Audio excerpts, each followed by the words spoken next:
Okay, it's going to make it this.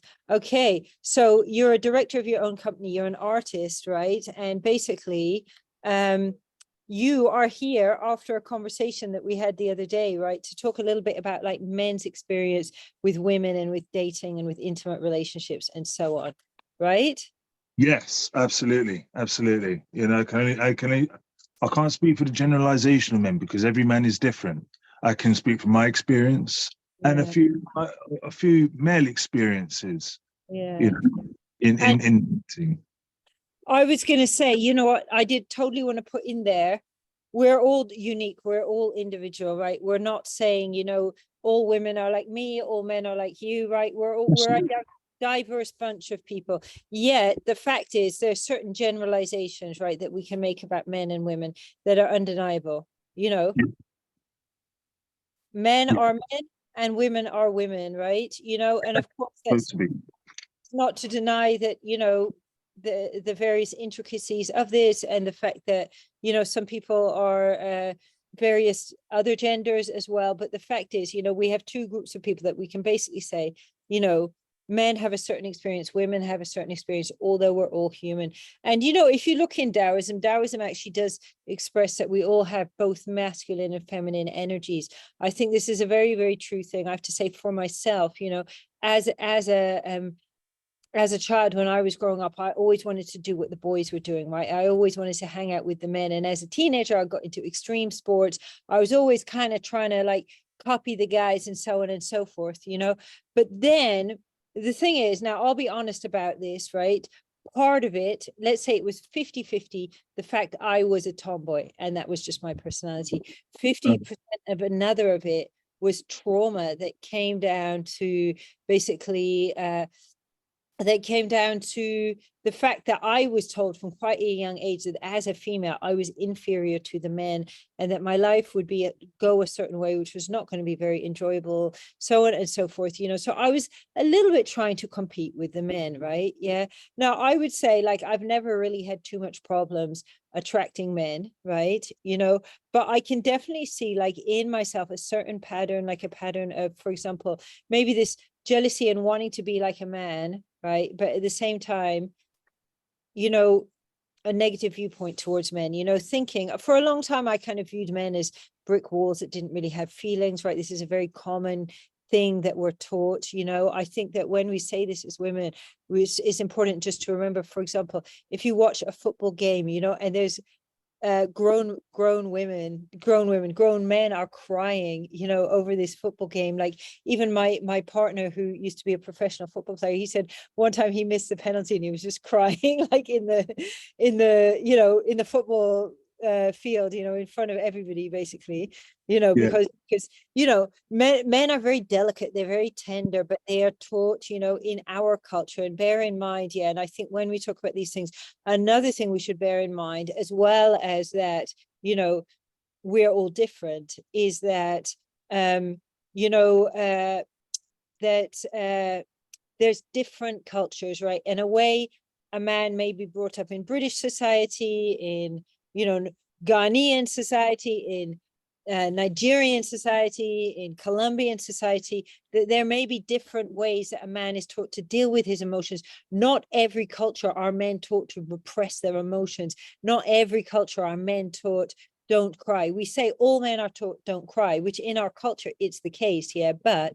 let's bear in mind this is not the case in every culture, and it's very Eurocentric when we actually, you know, I do think the way a lot of this stuff is written, it's very Eurocentric, because it's kind of presuming everybody's behaving according to this model. And especially now, you know, in my job, I look at a lot of kind of accounts and advice and so on that's given out regarding dating, both to men and to women. You know, I mean, I was first looking at the advice given to men, which I found very frightening, a lot of it, to be honest, you know. Then I was looking at stuff being given out to women. I kind of read this book, this woman who wrote this book about like how to, it's not even seduce a man, it's how to kind of mind control a man, you know, how to manipulate a man. I suppose that's what the book was about, you know. And she's saying like she had this boyfriend that hurt her. And so she spent this whole year studying and learned how to manipulate him. And he manipulated this guy and messed up his head for like a whole year or two, you know. And you kind of think, wow, you have like a whole year or two to spend on like screwing this guy's head up, when you could just get on with your life, create a business, do God knows what amazing things, you know, with it, you know.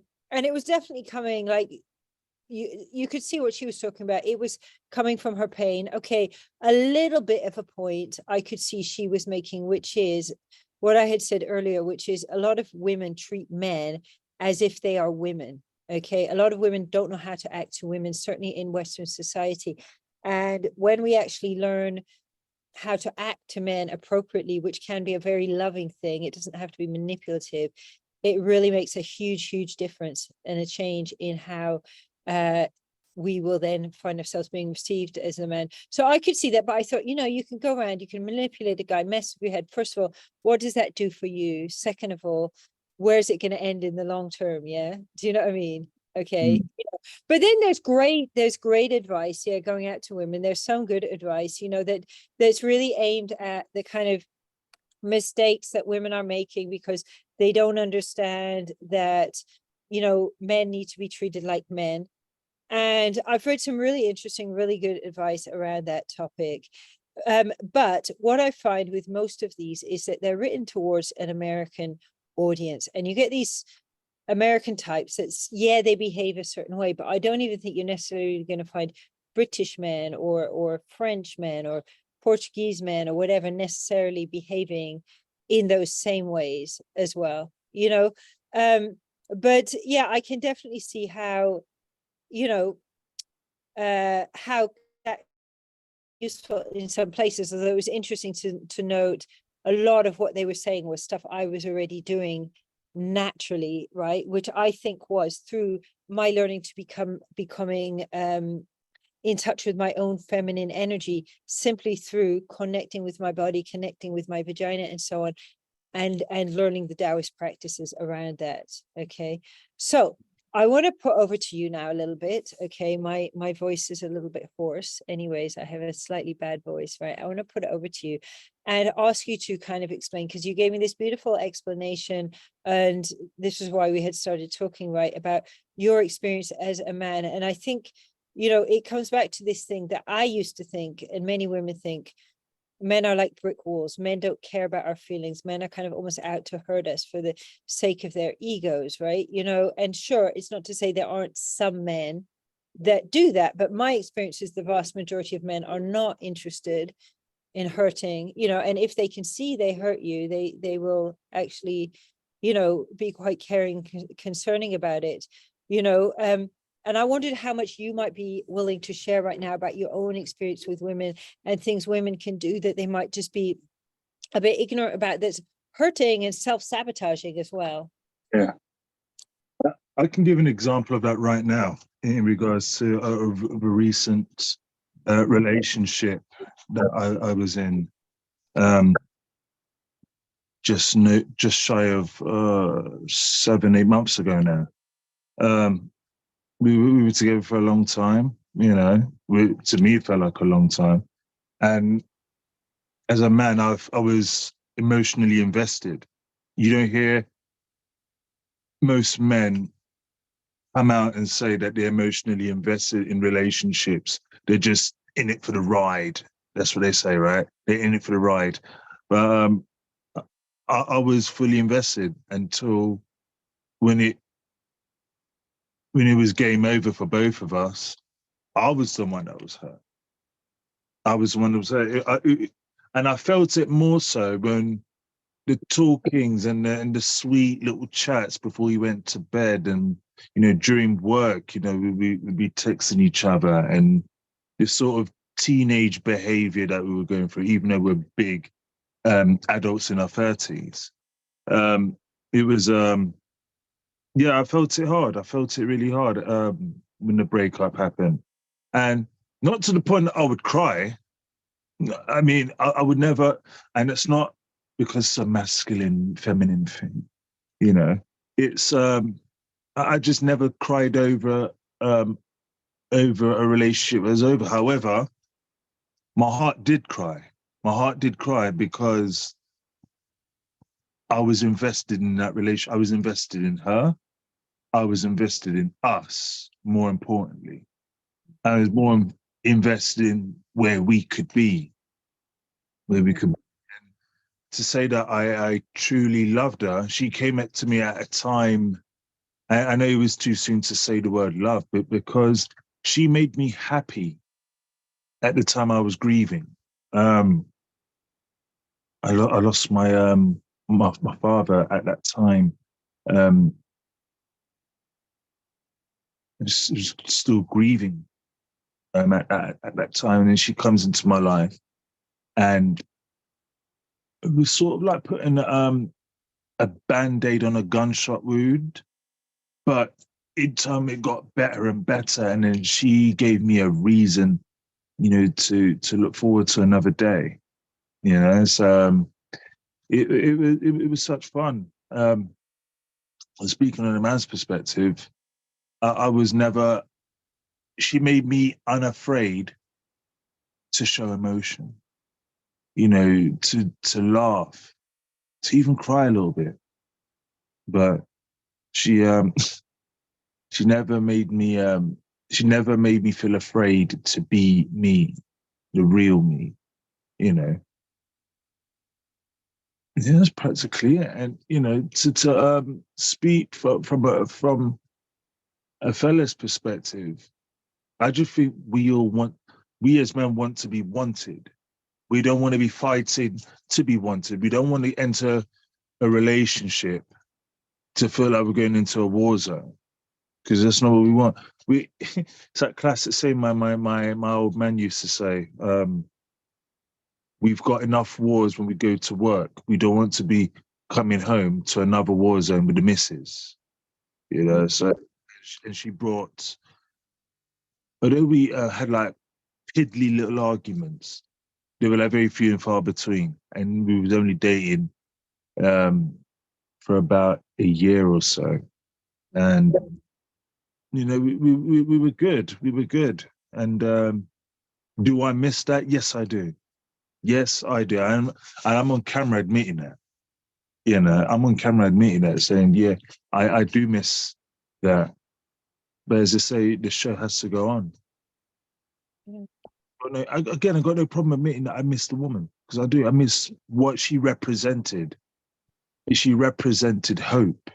She represented happiness and joy at a time where it was like just over 2.5 years of grieving over my father's death. I mean, the 23rd of this month will mark 3 years since my dad died. So every time I think about my dad, simultaneously I think about her. Mm. I yeah, I love her. Mm. No shame in admitting that. Mm. No shame at all. Well, that's beautiful you shared that. And honestly, I honor you for that, because to actually, for any of us, and I'm going to say for me too, as a woman, sometimes to just let my guard down and just show my feelings. And this is actually a lesson that's been coming up to me recently. Oh, my little piggy has come onto the scene and she's looking at my basil plant. This is not a good sign. Amelia, I'm going to have to put the basil. No. Oh, No.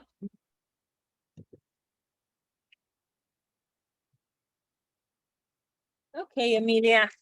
Right. Sorry, that was the pig. Yeah. So, so yeah.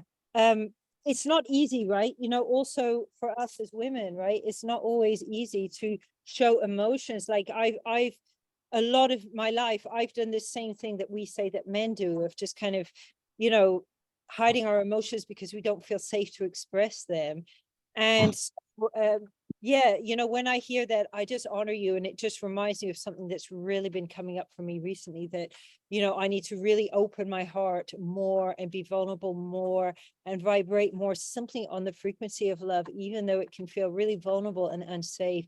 This is actually the most powerful place, absolutely. to be. So I wanted to ask you a couple of questions. One of them was, when you said she made you feel safe to express your emotions, right? Or to feel your emotions. Can you explain a little bit more about what she actually did?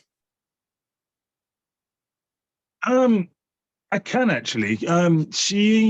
What she did, she spoke about her problems, and she told me her innerest and darkest fears that made what I had to say to her sound like child's play compared to what she went through. So we sat down, we did more talking in the early stages of the relationship. Um, the physical, the sexual part just came easy after the talking. But she wanted us to expand the minds before we explore our bodies. So it was it was more on an emotional level, and because she was so emotionally in tune, um, it did make things. It did make it easy, a lot easier for me to explain and to tell her my innocent darkest fears. Because And she was in touch with her own emotions. absolutely. Yeah, got you. Yeah. And then also, if you don't mind me going over this, so you talk about the expand expand the mind first, and then after that bring in the physical. Do you have recommendations? Some people say they sleep together the first day they meet each other, they're married for 10 years, right? Whatever. Do you know what I mean? Other people say you should wait. Yeah. What's your take on that, right? At what point do you think that there's a formula? If you wait a certain amount of time, it's better. Having sex right at the beginning is fine. What's your opinion about that matter? Give me a second because I want to just put my computer on a chair. No, go for it. Go for it. No, go on, speak. I'm just here. My view on that. I mean, in the earlys, I think when I was in my 20s, my 20s was like my rebellion stage where I would have sex first and then talk later. But I think as I got older, I'm more into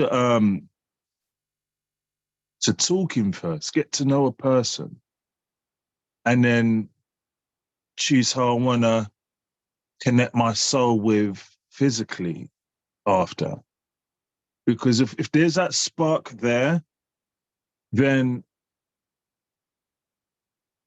the sex will come after. It will come easy. It will come more organically. And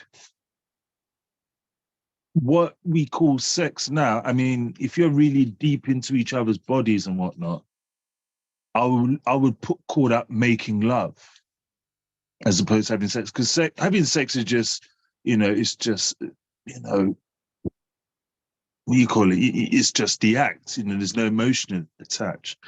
But Masturbation. A lot of people call it sex, but it's like masturbation. absolutely, just with somebody else involved, Mm. somebody else that's joining the party. But if I'm on a deeper level with somebody, and she makes me laugh, she makes me feel this great sense of euphoria that I've never felt, then having sex would be like would be making love. It doesn't become having sex; it just become making love because I want her to feel special, the way she made me feel special. Mm. It's it's I don't know. I can't speak for everyone else, but I know from my perspective, I like to have sex after I've got to know a person. I think Yeah. because I'm 35 now. If you asked me this question 10 years ago, I wouldn't be interested in talk. I just want to. I'd have been like, pardon my praising, but I would have said, yeah, let's just fuck. You know what I mean? But as I'm older, I want to know what's in your mind rather than what's in your drawers. You know what I mean? So, and yeah, I want to know what's in your mind first. Because if there's nothing going on upstairs, that to me is a turn off for me. If you can't spark a conversation where it's deep and meaningful and you know somewhat joyful, but in a way that I'm learning from that person, it's like, nah, forget it. Forget it. It would just turn me off sexually. It would just make me shrivel up. So, no, no, you know. So, but yeah, definitely, sex will come second to talking. Mm. You know. I got you. I definitely agree. For me, it's like if there's not a certain level of like intelligence, and I would say something like spirituality and character, going on in a person, because character, do you know what I mean? Someone, they use this term like if you don't have balls yet, although now people are saying if you don't have pussy, because actually a pussy is far more hardcore than a set of balls, right? Because, kick a set of balls, right? And the guy will be crying on the floor, whereas a pussy is literally kicking out a full baby, but whatever you want to call it, if someone doesn't have the pussy to basically, stand up for themselves and be themselves, they're insecure, they're trying to just copy you or whatever, it's boring, it's boring. Absolutely. So yeah. Now I have a question. I'm really interested to hear what is your response, right? So if a woman, goes after a guy, right? You know how they say the man should seduce and so on and so forth, but what about if a woman goes after a guy and it's like, right, I want you, yeah? What do you think of that? I welcome that. I welcome that. Do you know what? That is so sexy, and that to me is a turn on in itself, because she's not afraid to go after what she wants. These modern age women are doing it right now as we speak, and have been doing it. Where, like, how the guys will go up to ladies and say, "Yo, what's going on, babes? I like the way you look, and this, that, and the other, and whatever. I like to, take you out." The women now, oh my gosh, I was approached by a woman. Although I was seeing someone, I still took a number. And I was talking to her just 2 weeks ago. And yeah, she approached me. She was, very bold and brazen, very supermodel-esque. I thought to the point I thought it was a joke. I'm not saying I can't attract, hot women. I just thought she was too hot to be seen with the likes of me. I thought, is this candid camera? What is this? You've been framed, but it was genuine. I thought, okay, took a number down, but it was just the brazenness. We got talking, and she was. I admired her confidence to a T. She's got confidence in spades, so to speak. So, yeah, I admire when women go after what they want. So I want you, and you're that man. Yeah, I love that. I welcome that. I welcome more of it, of that kind of behavior. Mm-hmm. But what about you as a man needing to have this biological need to pursue? Some people say if the woman goes after the guy, the problem is that, he needs to, he has this biological need to pursue. And if he's not pursuing her, he's not going to respect her. Have you heard this argument? I've never heard that argument before. No, I'm the opposite. I respect the woman who goes after what she wants, but she's pursuing a man. Once it ain't a bit, if it's as long as it ain't no fatal attraction stalking business, then yeah, we're good to go. But I admire that. I find that very alluring. Very alluring from a woman to just know what she wants and then pursue it. That's what that's what does it for me.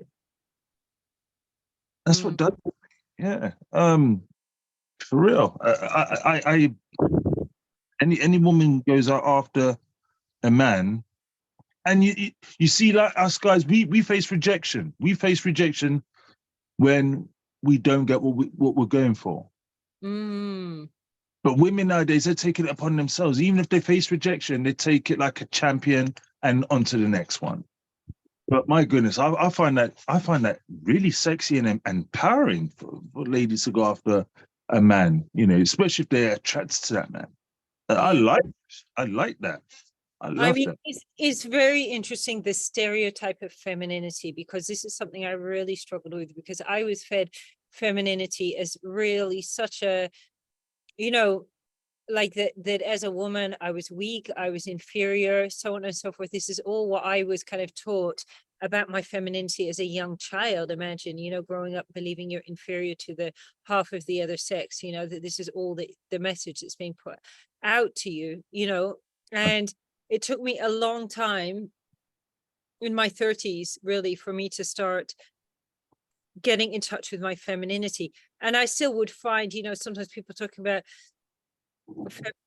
feminine is this, feminine is that, and so on. People talk about receiving, and the woman, and I've experimented with those energies, and I'm not saying that, I've definitely got benefits from experimenting with those energies. There's been times I've really gone into the receiving and the feminine and so on.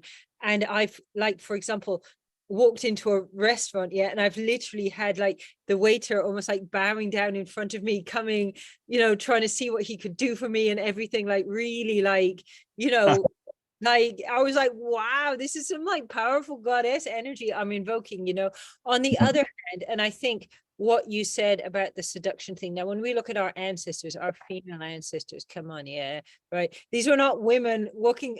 Don't get me wrong, I have high heel shoes, I have lipstick, obviously, I don't wear fake nails, but these were not women walking around with lip fillers and extended fingernails and high heel shoes, these who were crying about the idea of giving birth or whatever. These, our ancestors gave birth in fields, they had weapons. They're now finding women buried, with all these weapons, with like literal military honor, that women were actually fighting in battles like thousands of years ago. The whole idea that our ancestors have been such feeble, weak people, they were not, and the human race would not be around today, because imagine sometimes the whole men of the village might go off for weeks, right? The women had to defend the place, and women had to stand up, they had to defend their children, man. If women were not defending their children, and I think this is a huge thing, that women today are not defending their children, and this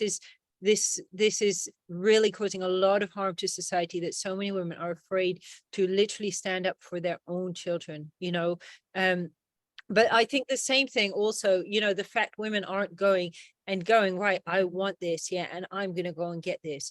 Like I have a client, he's a consultant, right? And he says he says his industry is literally full of overpaid, underqualified men and overqualified, underpaid women. Why is this? Because men go in there going, yeah, I can do this, I can do that, I have all this experience, whereas the woman will kind of play down and be modest about what she does, and we have this, which I would call it, like, we're indoctrinated to have this predisposition to go in and just basically like play ourselves down and not to stand in our power. And I mean, I can say from my own personal experience doing the Tao practices, first of all, number one, clearing out my negative energy from my body, because when we, whether we're a man or a woman, when we start to get aroused, it will amplify any kind of blockage, any kind of negative energy within the body. That's why you get so much women going, oh, yuck, that man, he's a creep, and so on,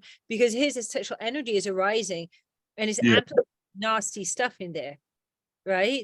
Okay, women have the same thing. This is also why a lot of women will find like they sleep with a guy and then the guy disappears, because it's amplified something that wasn't so nice, right? Whereas when we both as men and as women, when first of all, number one, we clear out that energy that doesn't belong there, but then we start to actually do the work to get in touch with our sexual organs, get into our vaginas, really start meditating with the vaginas, clearing energetically the vaginas for the men, clearing energetically the penis.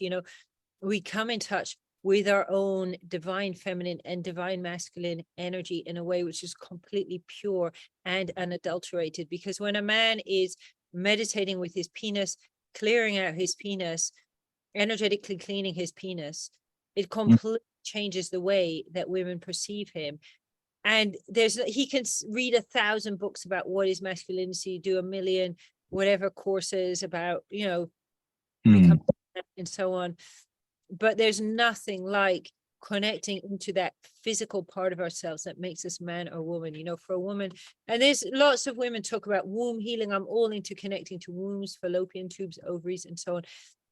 But the vagina is there, and it is so accessible, and it's so easy to go into it, not just physically, but go into it mentally, spiritually, energetically, and clear it out. And it's actually the vagina that's holding those reflexology points, that when they're activated and when they're cleared out, they really allow us to like step into our feminine and step into our divine feminine. And it gives us an energy that's, you know, like I had this issue with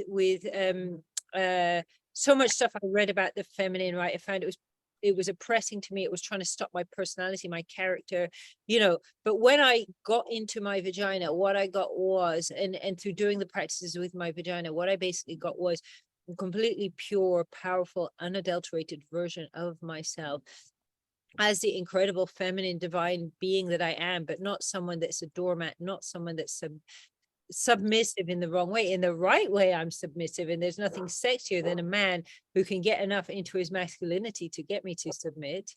That is an amazing, incredible thing.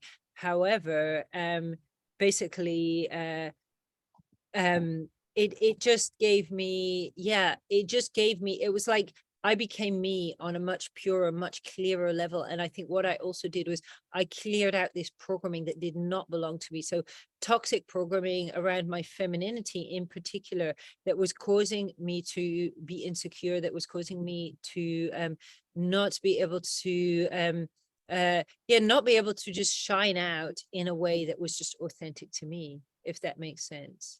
Right. No, it makes total sense. Absolute sense. Yeah.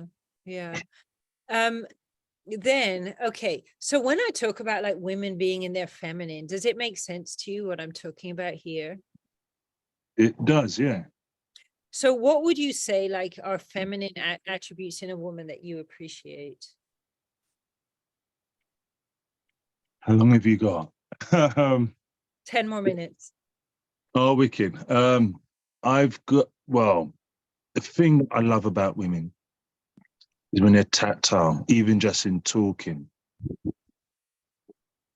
When you're talking and you're like holding my hand in a very, and I don't know if it's a turn on or what, but for me, I find it a bit of both, because it touches like in the depths of my heart and my soul when you're talking about what's going on in your mind, whether good, bad, or indifferent, but you somehow, run your fingers up and down my hand. It's like a connection right there. The other thing I love about women is that, you're understanding, you're patient, you're nurturing, both spiritually and emotionally.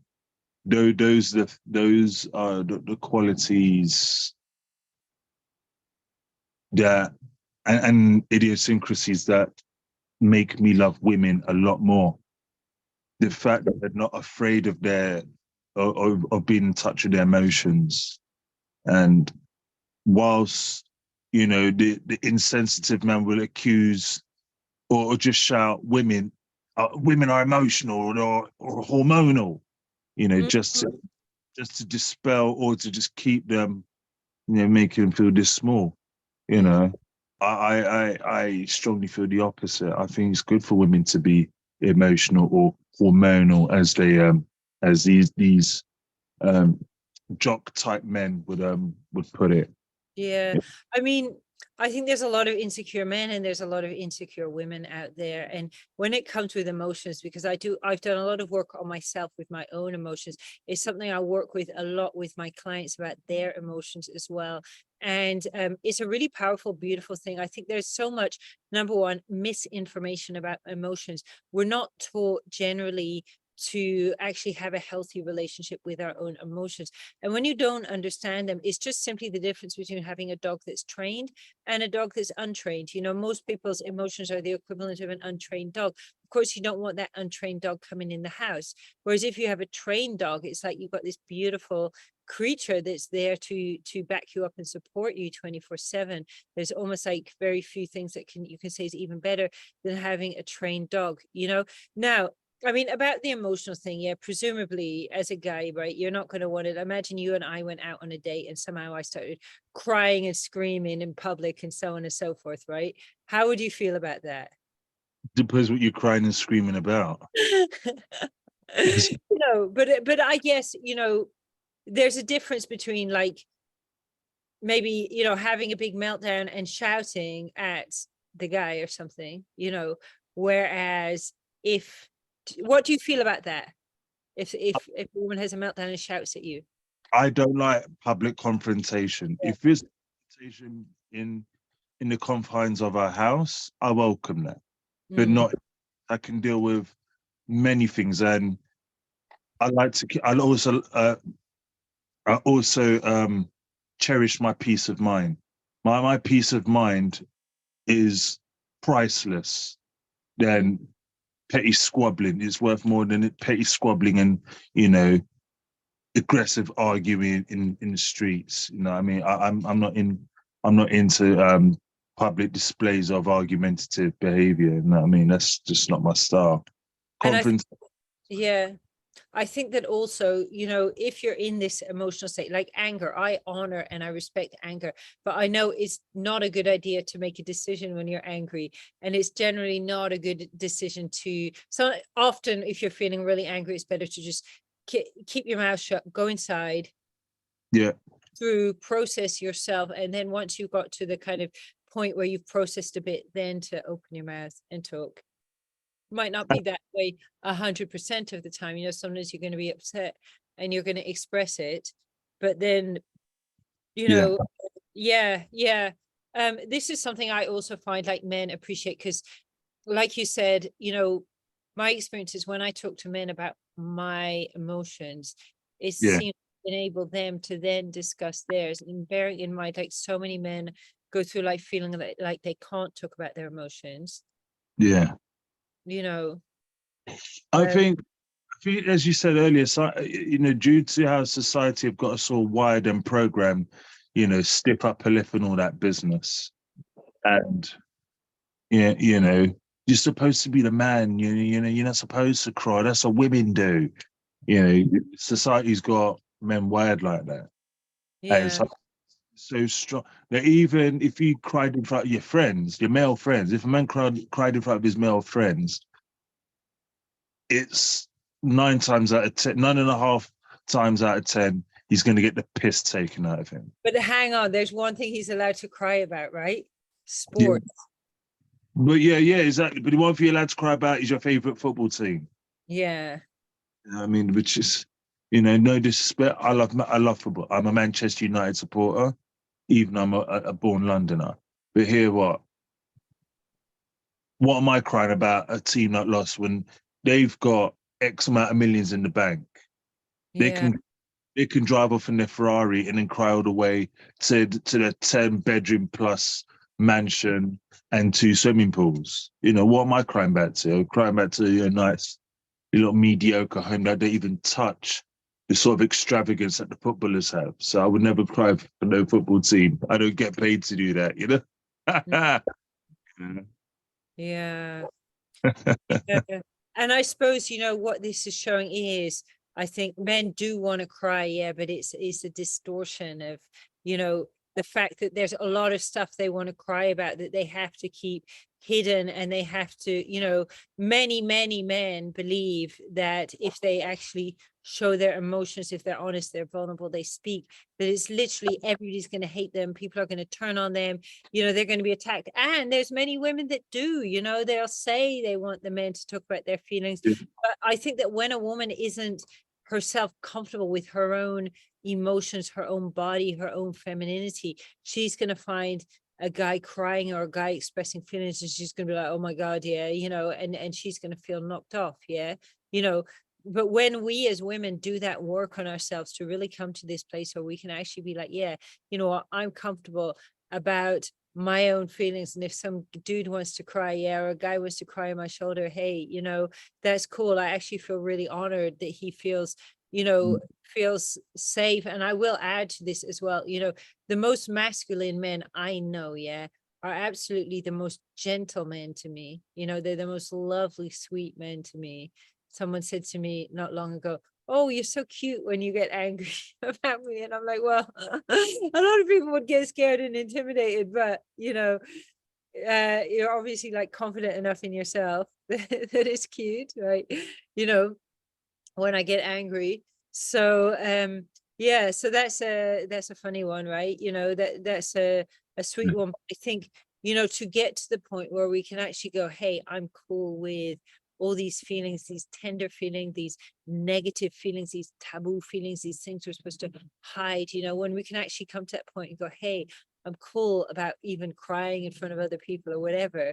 We've actually done a lot of work on ourselves. We've got really, really comfortable with ourselves. And when we look around at the world, there's just so much like insecurity, Yeah. Deep, deep insecurity going on. I mean, I see it in women. It's insane, like how, for example, I remember when I was younger, and if you got like a Botox injection or something, that was like when you're in your 40s or 50s, or do you know what I mean? And nowadays women are like practically teenagers, and they're getting all these various things, just incredible amounts of stuff done to their selves. I mean, it's funny because I noticed the days that I've like gone the longest without washing and brushing my hair, that I'm the biggest mess, and I'll just be standing there, and suddenly all these guys will be coming over and complimenting me, asking me where I got my hair done. I'm like, no, I just brushed it for a week, right? That's all. And they're like, oh, okay, and I mean, I think like things like porn are also kind of, playing Yeah. this. But the fact is, you can hear women. I saw this woman on YouTube not long ago. Actually, she was saying, I spent $20,000 on all these different procedures for my body, and I still don't have a man in my life. And you kind of think like, a lot of people say that's kind of obvious why she doesn't have a man in her life. But the fact is that so many women seem unaware, and they're spending thousands and thousands on these procedures to make themselves look better, when the reality, and I remember there's a British comedian, I can't remember who he is, but I was watching him, and he's going like, he's saying, yeah, and I went on a date with this woman, and you can see she's had like the lips done, she's got the new eyebrows put in, eyelashes put in, eyebrows taken off, new ones tattooed, this, that, blah, blah, blah, face bleach, color, whatever, and then he goes, and I'm just sitting there looking at her and thinking, why do you do all that? I'd fuck you anyways, yeah. And this is like kind of, okay, he said it a certain way, yeah, but this is the thing I think a lot of women forget, yeah. Even though we can look at the media and we can see all these, airbrushed characters, photoshopped and so on and so forth, right? Is a guy really, I mean, and I've caught myself doing this, looking at myself in the mirror going, oh, this is wrong, that is wrong, not liking my photo and so on. Yeah. And then a guy is like, you're gorgeous, your photo's amazing, and so on and so forth. But I think, one thing, obviously, yeah, guys aren't actually sitting there going, oh, does she have a wrinkle? Is that one gray hair up there? Oh man, that's her out the window or whatever. What guys are really getting attracted to is our energy. And the same, we as women, we get attracted to a man with nice, beautiful energy. That's what we're picking up on. That's what we're vibing on. And that's why you sometimes see these women that aren't particularly attractive, or men that aren't particularly attractive, with people just looking maybe quite stunning, or just looking very, very happy. It's the fact is that the energy, when we're putting off this gorgeous energy, that's just our own energy, our own body, that's just, we've done that work on ourselves, we've processed our emotions. Sure, we're going to still have our traumas, we're going to still have our emotions, we're going to still have our things going on, but the fact is we can own it and go, yeah, hey, do you know what, I don't like you going off on holiday because I've got an abandonment wound. Yeah, can you just be careful with me around this situation? Or whatever it is, when we're able to see what we've got and own it. Absolutely. I totally agree with what you're saying. And the thing is, we're never going to be perfect, right? And try to be perfect. God, nobody likes a goody goody, do they? Nobody wants Boring. this. Boring. Who's like, I'm so perfect, yeah. But at the end of the day, what we can do is every day we can work and we can evolve and we can try as hard as we can to just become the best version of ourselves. And and what is authentically us, not trying to be XYZ or him down the street or whatever, but just trying to be me, Jade, shining out my light in the way that is me, and you shining in the way that's your way to shine. as well. That's right. Absolutely. You know, I don't. So I say that saying. You know, you don't be a second. Don't don't be a second-rate version of somebody else. That's already taken. Be a first-rate version of you. You know, you don't get a second chance to make a first impression. If you're being just another clone of somebody else, you're just practically forgettable. It's like everybody wants to be the Kardashians. Oh my God, yeah. And I Everybody have wants. this kind of weird likeness to Kim Kardashian, I think, as well. But yeah, it's just a fluke. It's just a chance. I can't help it, you know. But anyways, except that my butt is natural and hers is She, apparently not. yeah, she bought and But paid. yeah, and yeah, I mean, you see so many people going around trying to be carbon copies, like insecure, trying to copy XYZ celebrity, so on and so forth, you know. Yeah. And you know, the worst bit is that nobody pays them a blind bit of notice because it says, well, I've seen one, I've seen them all. Mm. You know what I mean? So I want to be a first-rate version of myself. I'm not interested in being a second-rate version of somebody else. Somebody else take. I can't be Idris Elba. No one can do Idris Elba better than Idris Elba. Yeah. Be Rene Oliviere, or as my full government would say, Sean Rene Pierre Oliviere. But I can only be Rene, you know, because that's what I do. You know, I have to, you know. Yeah. Well, Rene, this has been so cool, so interesting. We need to keep chatting, and maybe we should do another one of these. But I've got a meeting now at 7. So I just want to thank you. I just want to honor you. I just want to say this has been amazing. Thank you. Quite a bit more, maybe about, we could go into being authentic. We could do another live talking about being authentic. I would love that. I enjoyed myself. Thank you very much for having me. I feel great. It's been fun, such fun. Again, thank you so much for having me. I've enjoyed myself here too. Okay. Thank you. Thank you so much. Really appreciate you. Take care. You too, Jade. You too. Thanks very much. Enjoy the rest of the evening. Bye. Bye-bye. Bye.